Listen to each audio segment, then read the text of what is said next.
आज का हमारा टॉपिक है mechanical properties of solids and introduction. मतलब कि इस वीडियो में हम सिर्फ इंट्रोडक्शन देखेंगे और उसके बाद आगे वाली वीडियोस में डिटेल में डिस्कस करेंगे मैकेनिकल प्रॉपर्टीज ऑफ सॉलिड्स। तो आगे बढ़ते हैं। सॉलिड, लिक्विड और गैस के बीच में क्या बेसिक अंतर है? एक बेसिक डिफरेंस की अगर मैं बात करूं वो है मॉलिक्यूल्स के बीच में डिस्टेंस, कितना गैप है। अगर हम सॉलिड की बात करें तो सॉलिड में जो मॉलिक्यूल्स हैं, अब जो पार्टिकल्स हैं, टाइटली पैक्ड है, बहुत कस के, बहुत अच्छे से पैक्ड है। जबकि लिक्विड की केस में, जैसे कि वाटर है, उसमें थोड़े दूर दूर होते हैं, जिसकी वजह से उसकी डेफिनेट शेप नहीं होती है। और गैसेस की अगर हम बात करें, गैसेस के केस में मॉलिक्यूल्स और ज्यादा दूर होते हैं, उनके पास काइनेटिक एनर्जी ज्यादा होती है, जिसकी वजह से ना तो उनकी डेफिनेट शेप होती है, ना ही डेफिनेट वॉल्यूम होती है। सॉलिड्स में डेफिनेट शेप और डेफिनेट वॉल्यूम हमें दोनों चीज देखने को मिलती है, क्योंकि इसके मॉलिक्यूल्स, इसके पार्टिकल्स वेरी टाइटली पैक्ड, इनके बीच में इंट्रामॉलिक्यूलर फोर्स बहुत स्ट्रांग होती है। तो क्या एक बात क्या है, क्या हम इसको दबा नहीं सकते? क्या इनमें इलास्टिसिटी नहीं होती? वेल, अगर मैं किसी लकड़ी के टेबल को दबाता हूं तो मुझे वो दबते हुए नहीं दिखाई देगी, या मैं अगर स्टील को दबाता हूं तो वो भी एकदम से दबता हुआ नहीं दिखाई देगा। लेकिन इसका मतलब ये नहीं है कि उनके पास इलास्टिसिटी नहीं होती। They do have elasticity. अगर हम एग्जांपल लेते हैं, स्प्रिंग का केस लेते हैं, जो आप पेन की रिफिल में स्प्रिंग डालते हैं, वही उसका एग्जांपल लेते हैं। स्प्रिंग को अगर आप स्ट्रेच करते हैं, कुछ एक्सटेंट तक अगर आप उसको स्ट्रेच करेंगे फिर छोड़ देते हैं, तो the spring regains its shape. इसका मतलब क्या है? उसके पास इलास्टिसिटी है। लेकिन अगर एक एक्सटेंट के बाद मैं उसको स्ट्रेच करता रहूंगा तो वो अपनी शेप को रिगेन नहीं कर पाएगा। तो इलास्टिसिटी की भी एक लिमिट होती है। अब मैं बात करता हूँ प्लास्टिसिटी की। प्लास्टिसिटी मतलब कि अपनी शेप को हम वो ऑब्जेक्ट, वो सॉलिड रिगेन नहीं कर पाता। जैसे मिट्टी, मिट्टी को अगर आप देखेंगे, दबाएंगे, तो दबाने के बाद वो अपनी शेप को रिगेन नहीं करती, तो उसको प्लास्टिसिटी कहते हैं। और भी बहुत सारी प्रॉपर्टीज होती हैं मैकेनिकल प्रॉपर्टीज सॉलिड की, जो कि हम आगे डिस्कस करेंगे इस चैप्टर में डिटेल में। अभी मैं आपको इंट्रो दे देता हूं। Strength, ability of a body to withstand stress, resistant to deformation, that is resistance to change in shape. और क्या प्रॉपर्टी होती है? इलास्टिसिटी हमने डिस्कस कर दी। Bulk modulus, resistant to compression. Elastic modulus, resist deformation under stress. shear modulus, ratio of shear stress to shearing strain। ये सारे जो टर्म्स हैं, we'll discuss subsequently in the next video। young modulus, resistance to elastic deformation under stress।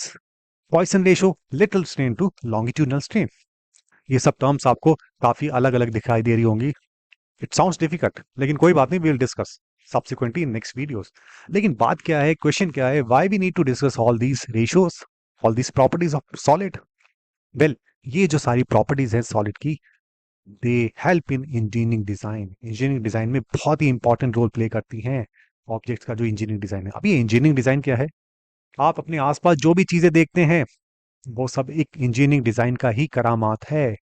एक aeroplane जो उड़ता हुआ जा रहा है, वो किस मटेरियल का बना हो, उसकी कंप्रेशन क्या होना चाहिए, उसकी इलास्टिसिटी क्या होनी चाहिए, वो बहुत मैटर करता है।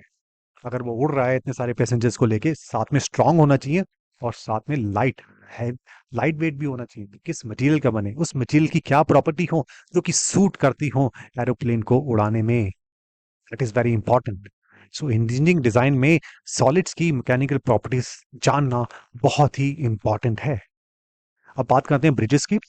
ब्रिजेस आपने देखे होंगे, इतने बड़े बड़े ब्रिजेस होते हैं जिसमें इतने सारे व्हीकल्स ट्रेवल कर रहे हैं, यहाँ से वहां जा रहे हैं। एक पॉइंट ऑफ टाइम पे ब्रिजेस में व्हीकल्स ही व्हीकल्स भरे रहते हैं, और कभी रात के टाइम पे, अर्ली मॉर्निंग में, वो व्हीकल ऑलमोस्ट खाली होता है या बहुत कम व्हीकल्स होते हैं। तो व्हीकल, ये जो ब्रिज है, ब्रिज के अंदर इलास्टिसिटी होनी चाहिए कि जब बहुत सारे व्हीकल्स, हैवी ट्रैफिक हो, तो उस वो स्ट्रेच हो जाए, और जब ट्रैफिक कम हो तो वो अपनी ओरिजिनल शेप को रिगेन कर ले। तो ब्रिजेस का इलास्टिक होना भी बहुत इंपॉर्टेंट है, उसका स्ट्रांग होना बहुत इंपॉर्टेंट है। किस मटेरियल का वो बने, किससे हम डिजाइन करें कि वो एक सेफ्टी भी बनी रहे, स्ट्रांग भी बना रहे, और साथ में लाइट भी रहे, ड्यूरेबल भी रहे। सो इंजीनियरिंग डिजाइन में मैकेनिकल प्रॉपर्टीज सॉलिड का जानना बहुत ही जरूरी है। रेलवे ट्रैक्स, रेल, जो रेलवे ट्रैक्स बने होते हैं जिसके ऊपर रेल ट्रेवल करती है, जब वो बहुत गर्मी होती है तो रेलवे ट्रैक्स फैल जाते हैं, जब ठंड होती है तो कॉन्ट्रैक्ट हो जाते हैं। तो ये एक्सपेंशन और कॉन्ट्रैक्शन में ये सॉलिड जिसका ये बनते हैं, क्रैक ना हो जाएं, किस मटेरियल को यूज करें जो इस चीज को अडेप्ट कर सके एक्सपेंशन और कॉन्ट्रैक्शन को रेगुलरली, पीरियोडिकली, ताकि उसमें क्रैक ना आए। तो that is very important. Mechanical properties जानना सॉलिड्स की बहुत ही इंपॉर्टेंट है, जो कि ये चैप्टर पूरा डिस्कस करेंगे, पता लगेगा कि मैकेनिकल प्रॉपर्टीज जो कि हमने डिस्कस की, shear modulus, young modulus, Poisson ratio, elasticity, ये सब चीजें क्या होती हैं। So it all depends on the elastic behavior and mechanical properties of the solids. That the terms we will discuss subsequently. I hope ये introduction आपको समझ आई होगी. Thank you very much. Have a nice day.